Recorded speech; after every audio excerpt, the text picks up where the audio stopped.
Welcome to the Shulamite Podcast, an extension of Shulamite Ministries and Shulamite.com, with weekly interviews and teaching with author and speaker Martha Kilpatrick and hosted by John Enslow. This weekly podcast is a way to stay connected to the ministry.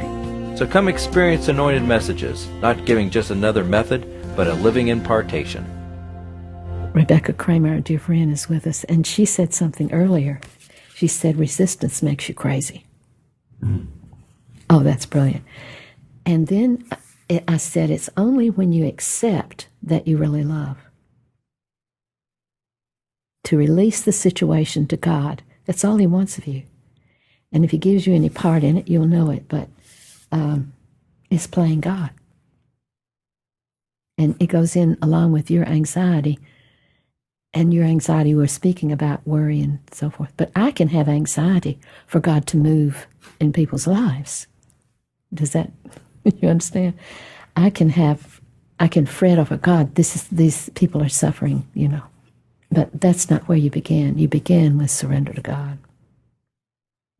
So I'm asking Him to find where I resist Him being God and being long-suffering and letting things happen. And just because that is His plan. But resistance is unbelief, and intensity or greed or lust to have an answer or a situation completed is control. So there's two things we have to be rid of. Control, even if it's in your thoughts, that's dangerous. And resistance, I won't have it, or I want to control it. Those two things quench the spirit. And the thought is, Rebecca verbalized exactly what I felt. She said, resistance is unbelief, and if I step out, it will all collapse if I let go. And that's exactly how I feel sometimes. I have to hold on to this. The boat will sink if I just let go of the wheel. And it's unbelief. So any control is death to me. An entanglement. God doesn't want me to be entangled. He wants me to be involved with Him about situations, but not entangled with the wrong or the need or the suffering, whatever. It's Peter on the water. While his focus was on the Lord, he walked on the water.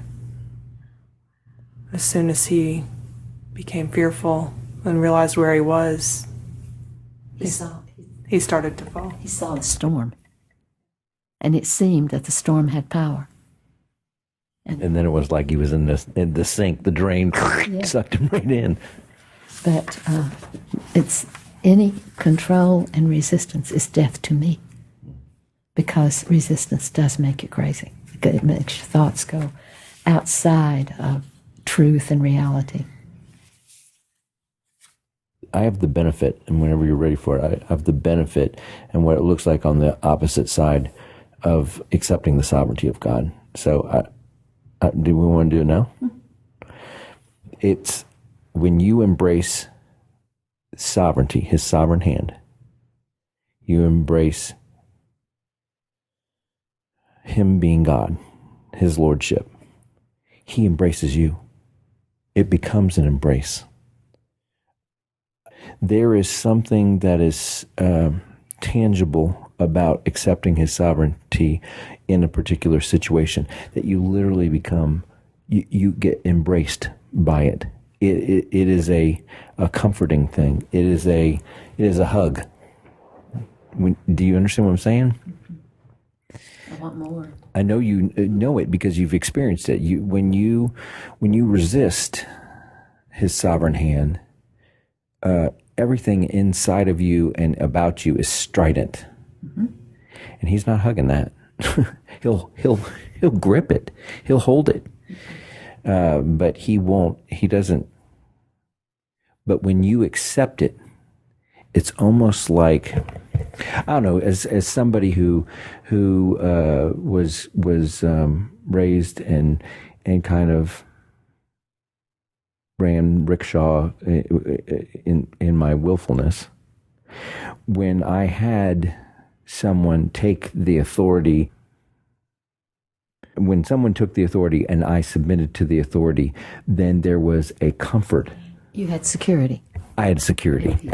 Because you knew there was power that you don't have to have and you didn't have, but there is power in the situation. Right. And that security felt like an embrace. Do you understand what I'm saying? That it feels like a hug. It feels like you're secure. It's not just, oh, you can tolerate it and they pat you on the shoulder. God is literally holding you in it. And there's even if it is a painful situation, you feel secure. Mm-hmm. Yeah. Rebecca and I got this morning into Exodus. So come share, Rebecca. There was a situation, and someone sent me this verse, Exodus 14:14. The Lord will fight for you. You must be quiet. Tell them what the situation is. The situation is the Israelites leaving Egypt, fleeing Egypt, and they're at the Red Sea, and they turn around, and the Egyptian army is racing towards them with the chariots, decided they didn't want them to leave, they want their slaves back.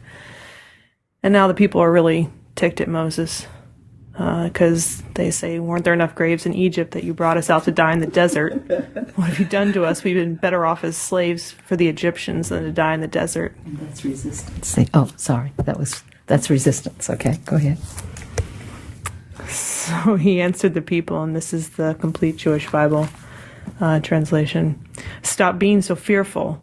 Remain steady, and you will see how Adonai is going to save you. He will do it today. Today you have seen the Egyptians, but you will never see them again. Adonai will do battle for you. Just calm yourselves down. There's an exclamation point in the translation. And Adonai asked Moses, why are you crying to me? Tell the people of Israel to go forward. Another exclamation. The reality was that what they didn't know, that the Egyptians were about to die. And so it was resistance to it, and panicking over it was sin of unbelief. Because the Lord had said, I will fight for you, just be quiet. See, everything in them was strident. Everything in them was resistant. Everything in them was fear-based, yeah. Mm-hmm. What you experience that you described is there's no more fear. It's like when you submit, it's all about surrender to His sovereignty, belief in His sovereignty. And when you do, what you are given is the security of a child, that another one is in control who can handle it. And so it's really crucial to believe in sovereignty. Otherwise, life has no meaning. You can't see it. A child. Yeah. You have to believe in sovereignty to be able to be a child. Mm-hmm. That's true. And what you experience is, as a child of God, your Father comes and gives you His fatherly embrace. He embraces you, yes. Yeah. And that's beautifully put. I was looking over, I'm on the 10th floor of a building, and the Lord said, go look out the window. And I looked out, it's raining and cloudy. But looking down on it, everything is in order. Everything is in its place. And it's kind of like when we get under His sovereignty, we can look down on it instead of up at it over us. It's like you can't see the forest for the trees, is what life is like until you get under His hand and in your place as under His sovereignty.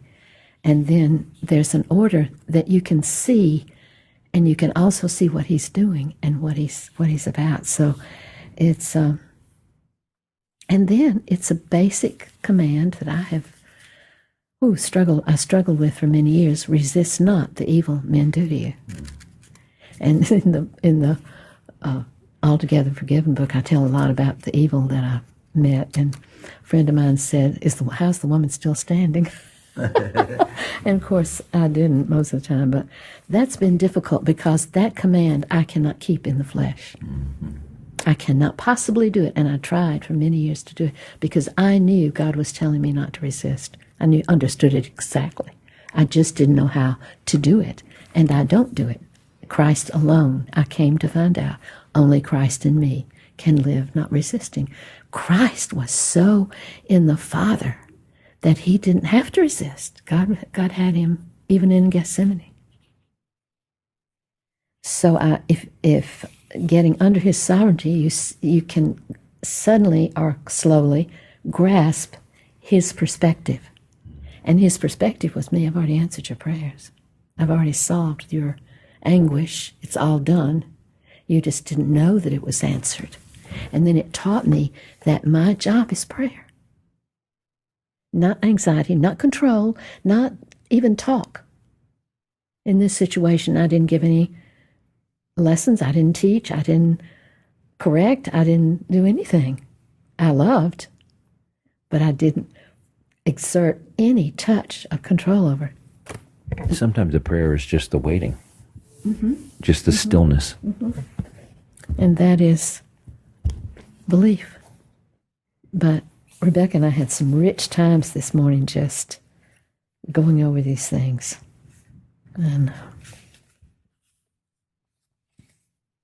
it's really what it is that we don't understand that when Adam and Eve ate the fruit, they were saying, we will be God. Thank you very much.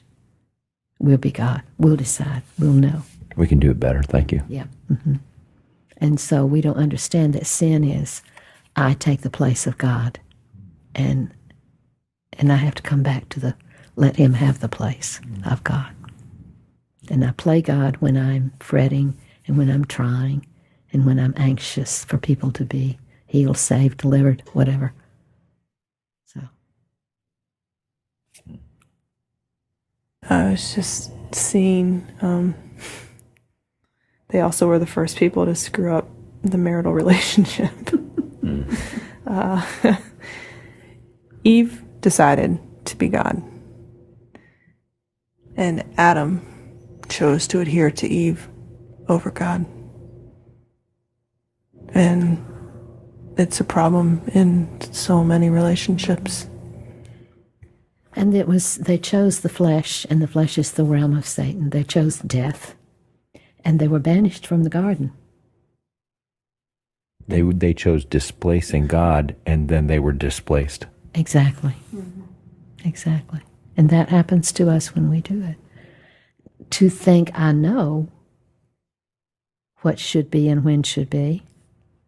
And one time I asked this young man's forgiveness. I said, you won't understand what I'm saying, but I want to ask you forgiveness for wanting Jesus more for you than you wanted.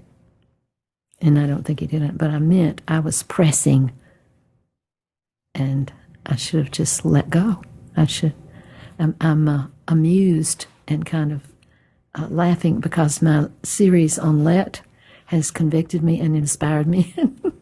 And I've printed out 2 to put in my Bible because they're so rich about letting God be God. We hope you've enjoyed the Shulamite podcast. For all the latest from Shulamite Ministries, please visit us at Shulamite.com, where you'll find Martha's daily devotions, posts from GetAlongWithGod.com, and the online library of all of Martha's writings. At Shulamite.com, downloading the free Shulamite app is easy, and LivingChristianBooks.com is only a click away. Thank you for joining us on this journey to discover a God worth knowing.